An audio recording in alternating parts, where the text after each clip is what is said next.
بسم الله الرحمن الرحيم ياسين والقرآن الحكيم إنك لمن المرسلين على صراط مستقيم تنزيل العزيز الرحيم لتنذر قوما ما أنذر آباؤهم فهم غافلون لقد حق القول على أكثرهم فهم لا يؤمنون إنا جعلنا في أعناقهم أغلالا فهي إلى الأذقان فهم مقمحون وجعلنا من بين أيديهم سدا ومن خلفهم سدا فأغشيناهم فهم لا يبصرون وسواء عليهم أأنذرتهم أم لم تنذرهم لا يؤمنون إنما تنذر من اتبع الذكر وخشي الرحمن بالغيب فبشره بمغفرة وأجر كريم إنا نحن نحيي الموتى ونكتب ما قدموا وآثارهم وكل شيء أحصيناه في إمام مبين واضرب لهم مثلا أصحاب القرية إذ جاءها المرسلون إذ أرسلنا إليهم اثنين فكذبوهما فعززنا بثالث فقالوا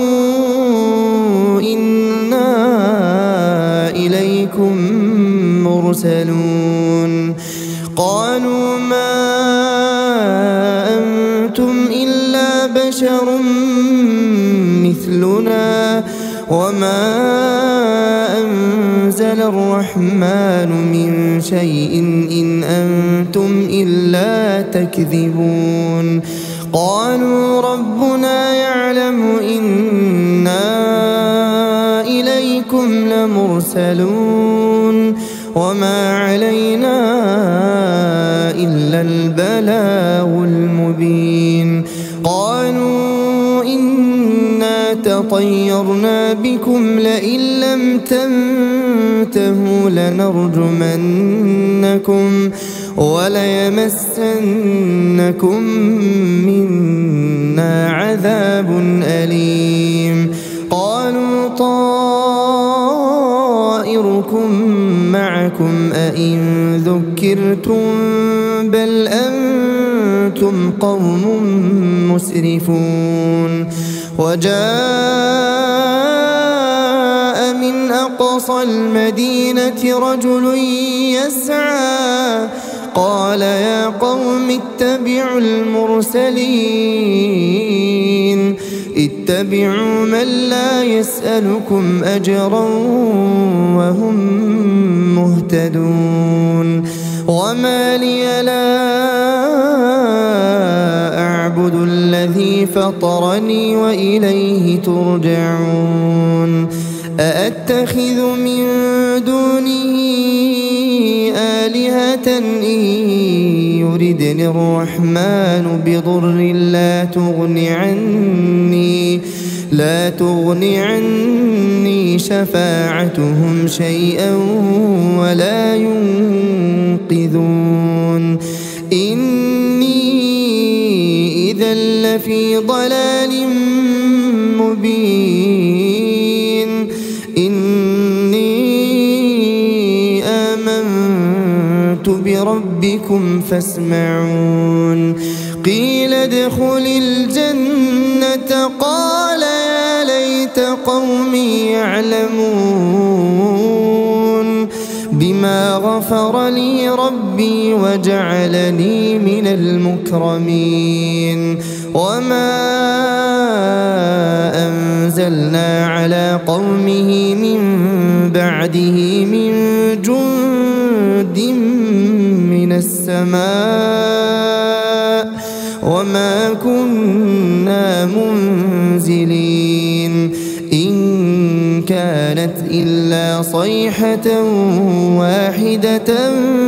فإذا هم خامدون. يا حسرة على العباد ما يأتيهم من رسول إلا كانوا به يستهزئون. ألم يروا كم أهلكنا قبلهم من القرون أنهم إليهم لا يرجعون. وإن كل لما جميع لدينا محضرون. وآية لهم الأرض الميتة أحييناها وأخرجنا منها حبا فمنه يأكلون. وجعلنا فيها جنات من نخيل وأعناب وفجرنا فيها من العيون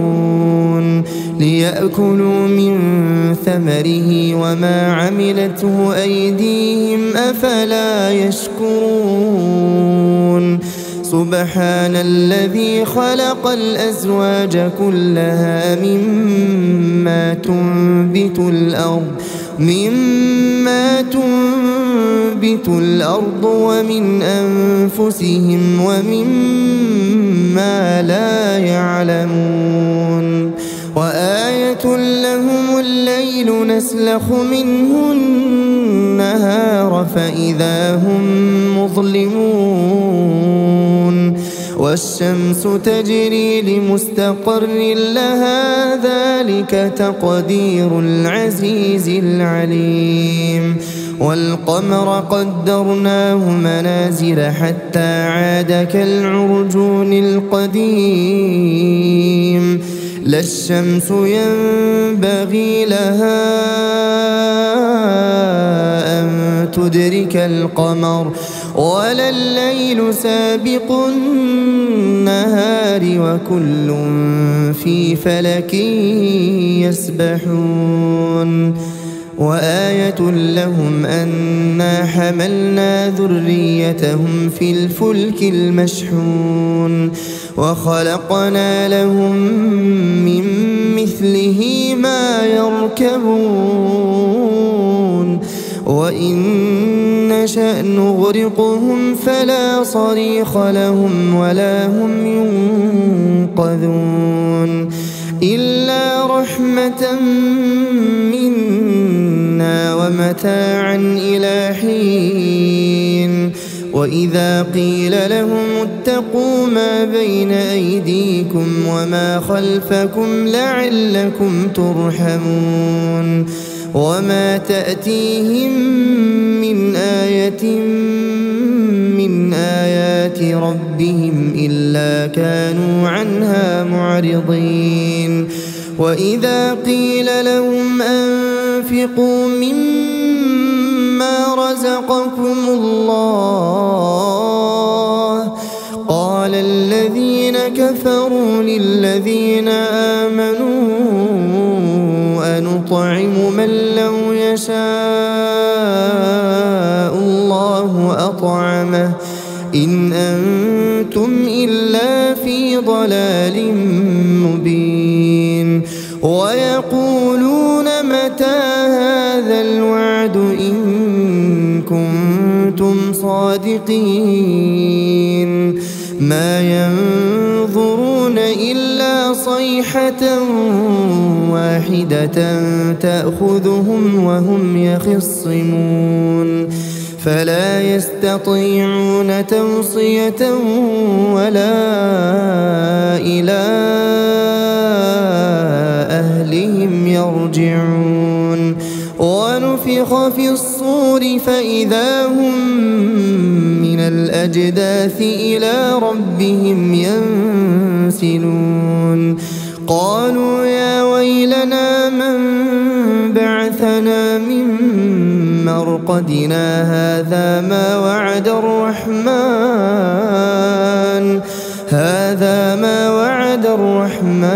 وصدق المرسلون إن كانت إلا صيحة واحدة فإذا هم جميع لدينا محضرون فاليوم لا تظلم نفس شيئا ولا تجزون إلا ما كنتم تعملون إن أصحاب الجنة اليوم في شغل فاكهون هم وأزواجهم في ظلال على الأرائك متكئون لهم فيها فاكهة ولهم ما يدعون سلام قولا من رب رحيم وامتازوا اليوم أيها المجرمون ألم أعهد إليكم يا بني آدم ألا تعبدوا الشيطان إنه لكم عدو مبين وأن اعبدوني هذا صراط مستقيم ولقد أضل منكم جبلا كثيرا أفلم تكونوا تعقلون هذه جهنم التي كنتم توعدون اصلوها اليوم بما كنتم تكفرون اليوم نختم على أفواههم وتكلمنا أيديهم وتشهد أرجلهم بما كانوا يكسبون ولو نشاء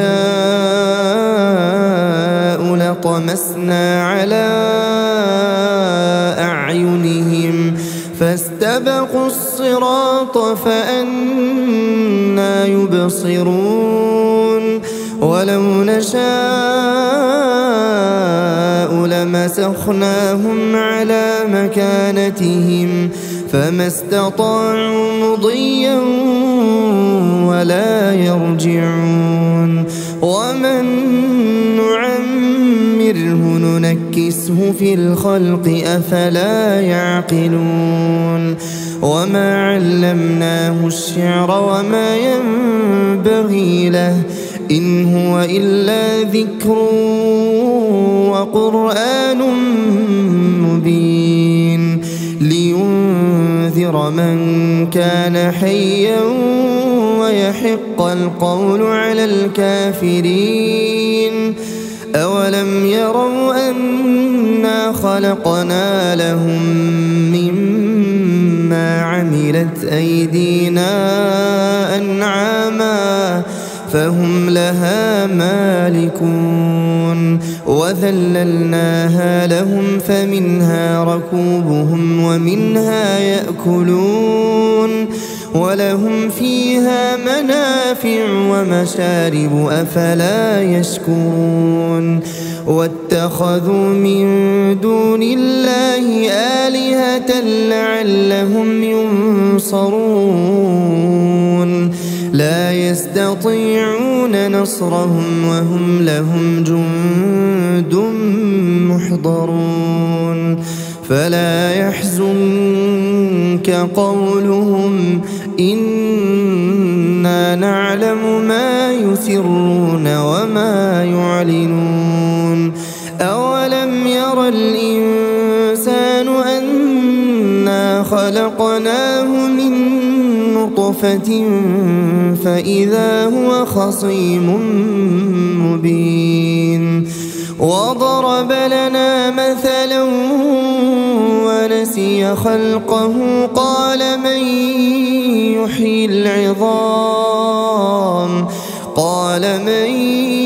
يحيي العظام وهي رميم قل يحييها الذي أنشأها أول مرة وهو بكل خلق عليم الذي جعل لكم من الشجر الأخضر نارا فإذا أنتم منه توقدون أوليس الذي خلق السماوات والأرض بقادر على أن يخلق مثلهم بلى وهو الخلاق العليم إنما أمره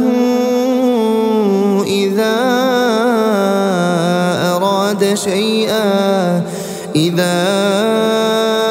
أراد شيئا أن يقول له كن فيكون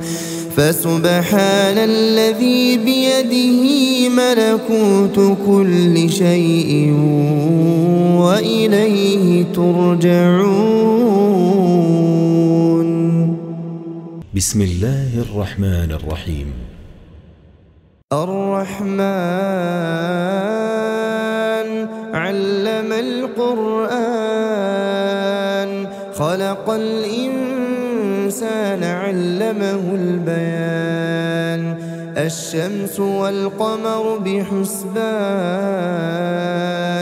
والنجم والشجر يسجدان والسماء رفعها ووضع الميزان ألا تطغوا في الميزان وأقيموا الوزن بالقسط ولا تخسروا الميزان والأرض وضعها للأنام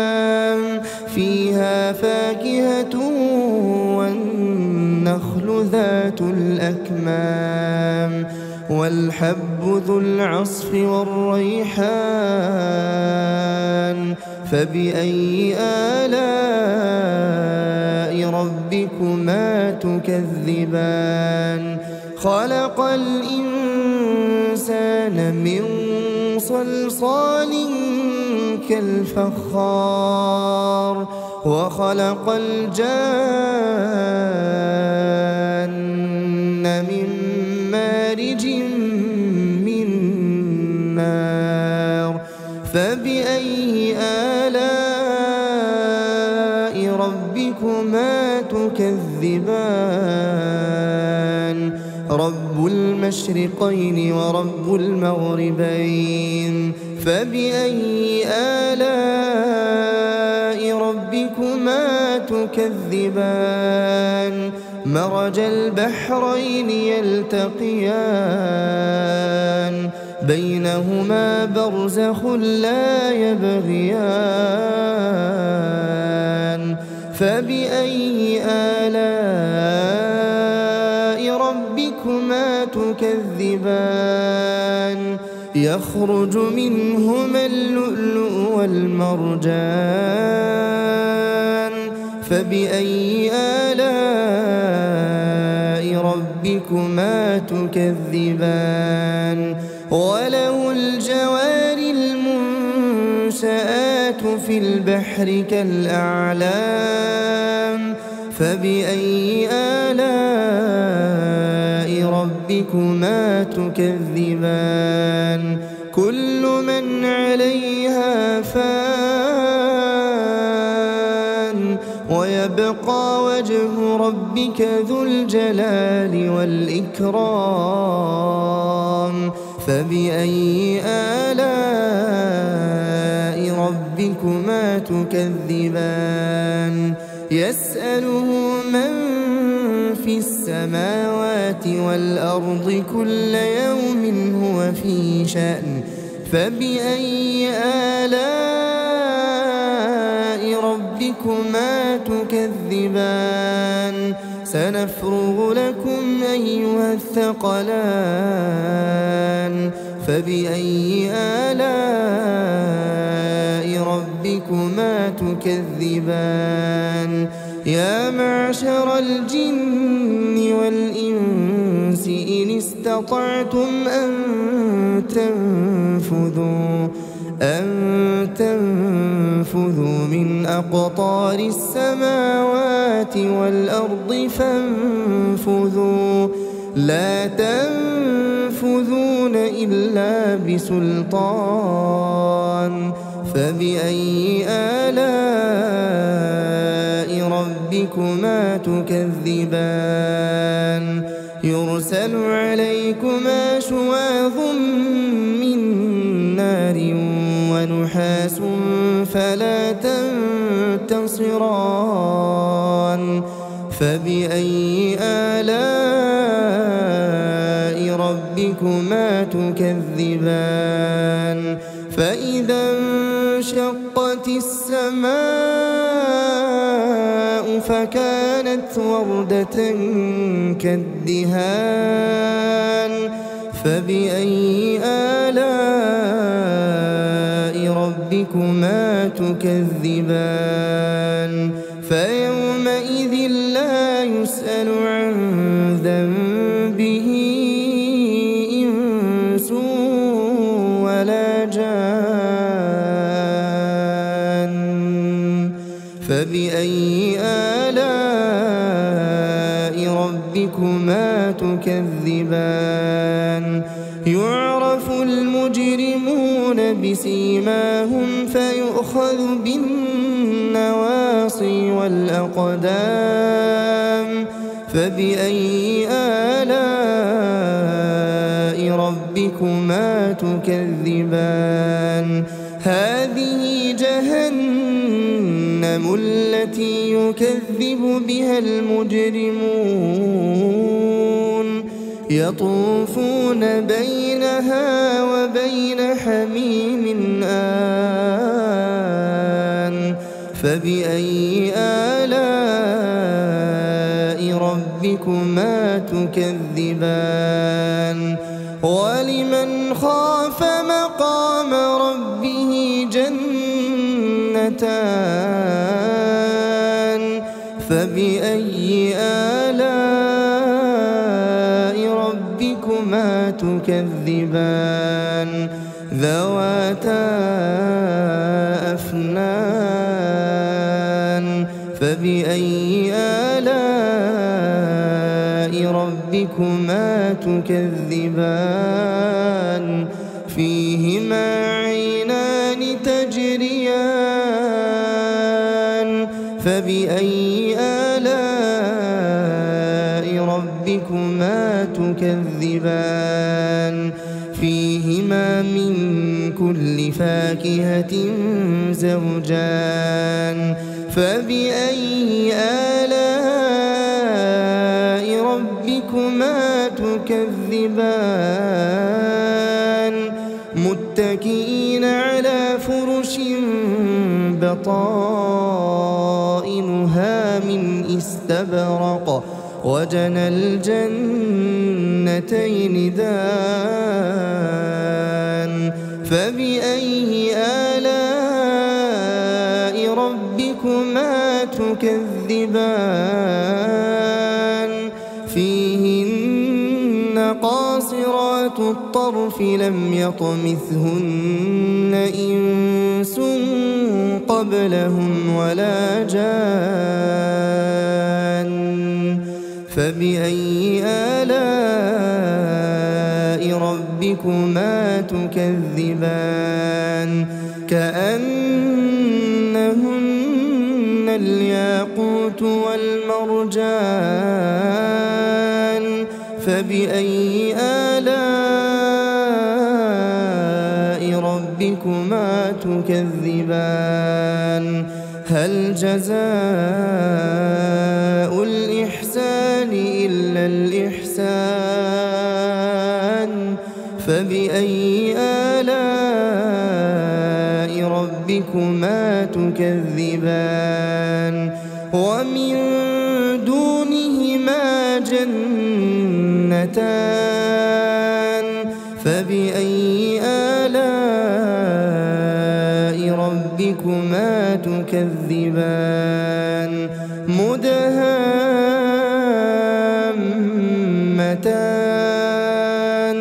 فبأي آلاء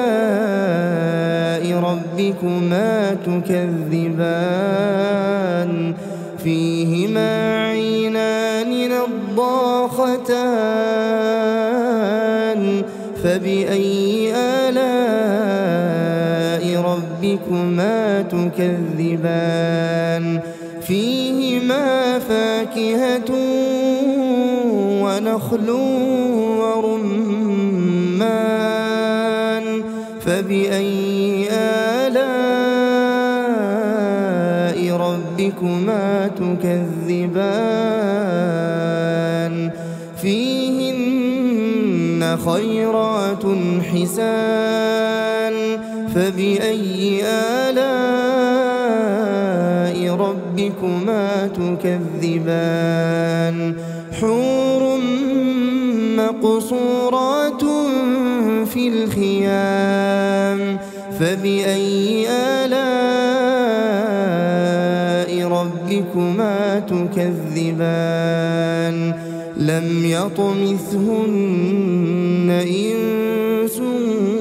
قبلهم ولا جان فبأي آلاء ربكما تكذبان متكئين على رفرف خضر وعبقري حسان فبأي آلاء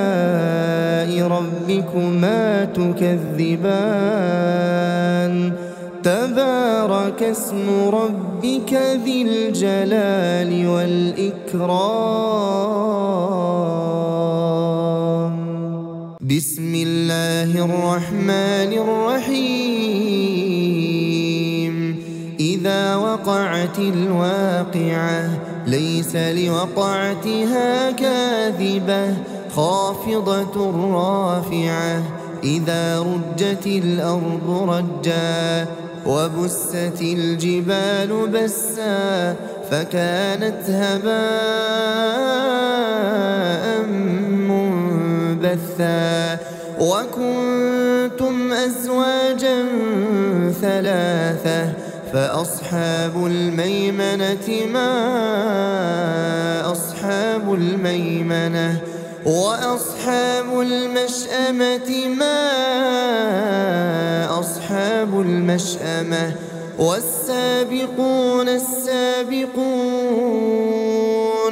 أولئك المقربون في جنات النعيم ثلة من الأولين وقليل من الآخرين على سرر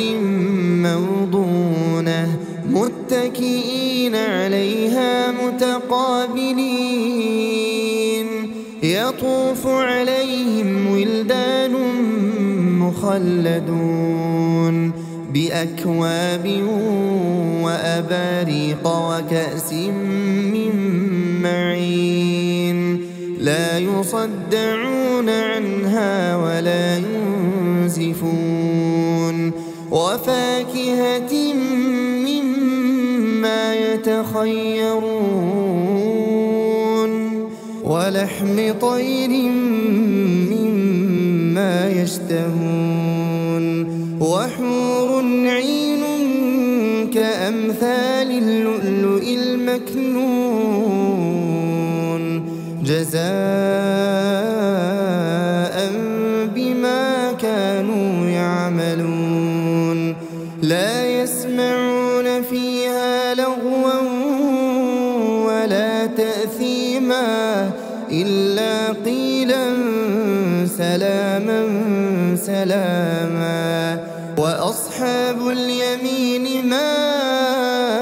أصحاب وأصحاب اليمين في سدر مخضود وطلح منضود وظل ممدود وماء مسكوب وفاكهة كثيرة لا مقطوعة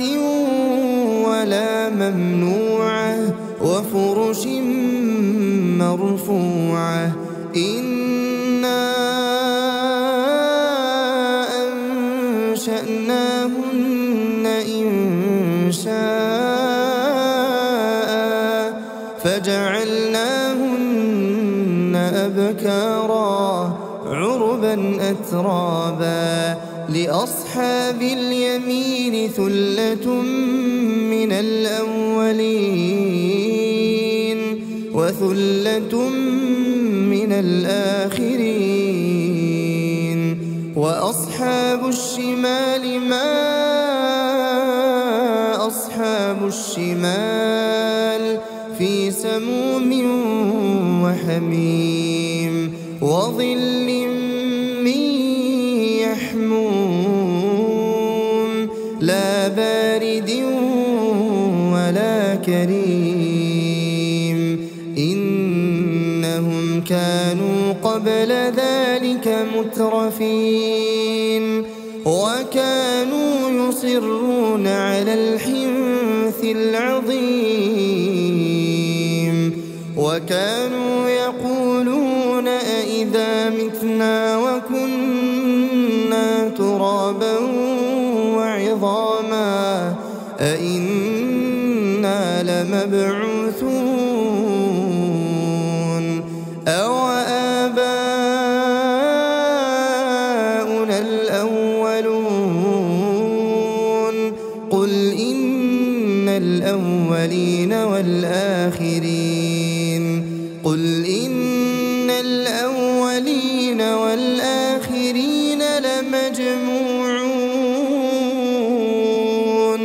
لمجموعون إلى ميقات يوم معلوم ثم إنكم أيها الضالون المكذبون لآكلون من شجر من زقوم فمالئون منها البطون فشاربون عليه من الحميم فشاربون شرب الهيم هذا نزلهم يوم الدين نحن خلقناكم فلولا تصدقون أفرأيتم ما تمنون أأنتم تخلقونه أم نحن الخالقون نحن قدرنا بينكم الموت وما نحن بمسبوقين على أن نبدل أمثالكم وننشئكم فيما لا تعلمون ولقد علمتم النشأة الأولى فلولا تذكرون أفرأيتم ما تحرثون أأنتم تزرعونه أم نحن الزارعون لو نشاء لجعلناه حطاما فظلتم تفكهون إنا لمغرمون بل نحن محرومون أفرأيتم الماء الذي تشربون أأنتم أنزلتموه من المزن أم نحن المنزلون لو نشاء جعلناه أجاجا فلولا تشكرون أفرأيتم النار التي تورون أأنتم أنشأتم شجرتها أم نحن المنشئون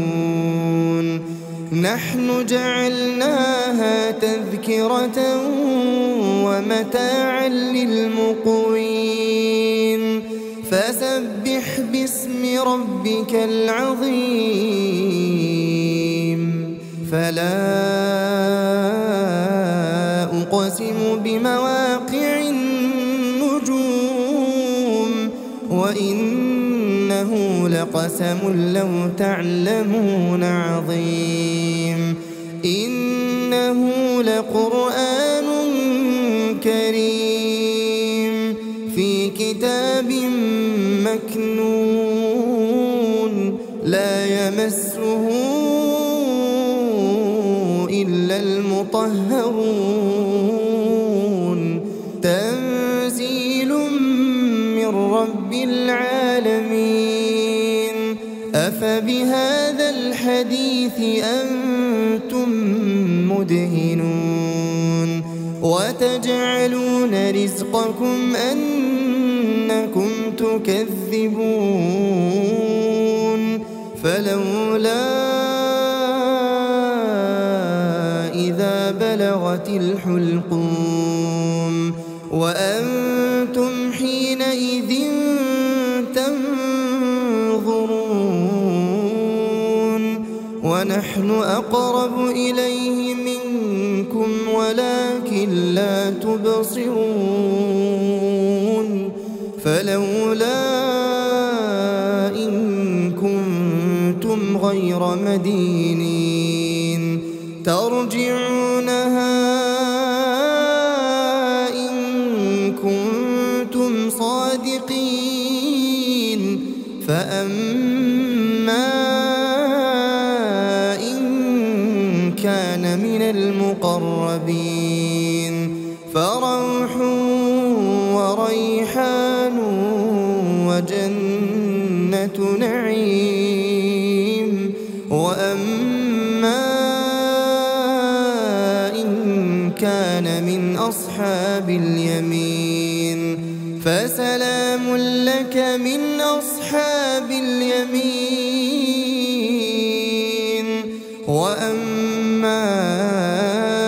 إن كان من المكذبين الضالين فنزل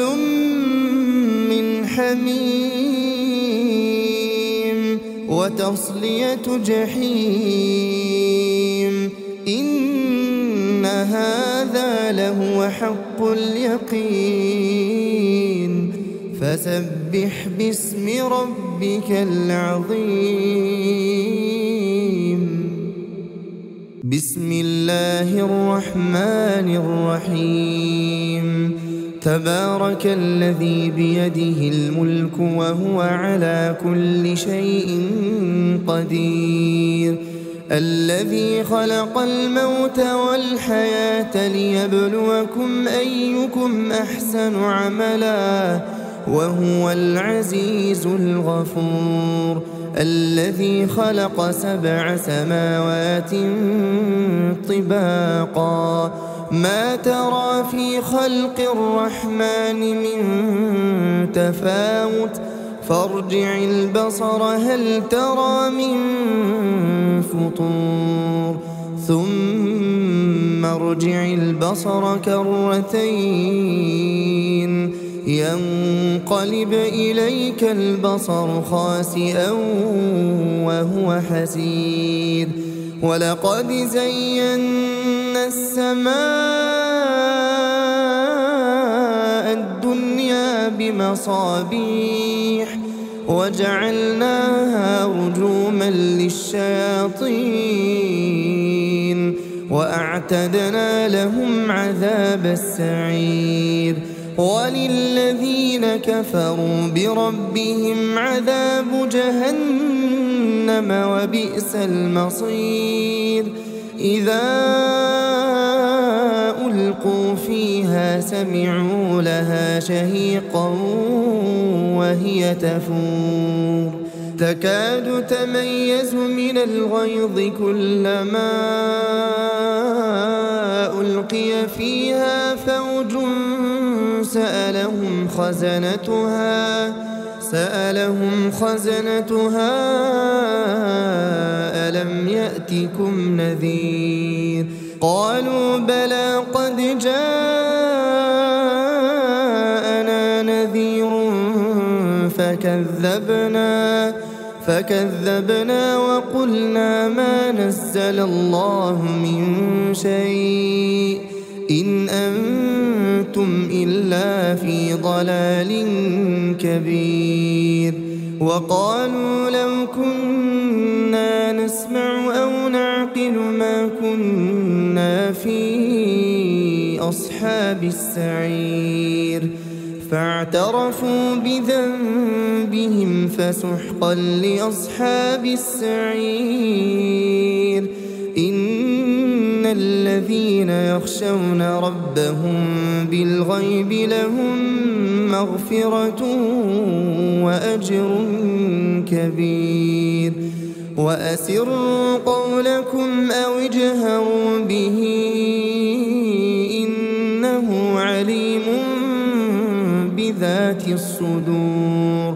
ألا يعلم من خلق وهو اللطيف الخبير هو الذي جعل لكم الأرض ذلولا فامشوا في مناكبها وكلوا من رزقه وإليه النشور أأمنتم من في السماء أن يخسف بكم الأرض فإذا هي تمور أم أمنتم من في السماء أن يرسل عليكم حاصبا فستعلمون كيف نذير ولقد كذب الذين من قبلهم فكيف كان نكير أولم يروا إلى الطير فوقهم صافات ويقبضن ما يمسكهن إلا الرحمن إنه بكل شيء بصير أمن هذا الذي هو جند لكم ينصركم من دون الرحمن إن الكافرون إلا في غرور أمن هذا الذي يرزقكم إن أمسك رزقه بل لجوا في عتو ونفور أفمن يمشي مكبا على وجهه أهدى أمن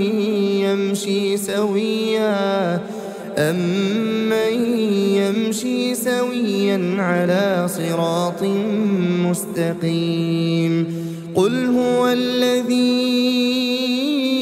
أنشأكم وجعل لكم السمع والأبصار والأفئدة قليلا ما تشكرون قل هو الذي ذرأكم في الأرض وإليه تحشرون ويقولون متى هذا الوعد إن كنتم صادقين قل إنما العلم عند الله وإنما أنا نذير مبين فلما رأوه زلفة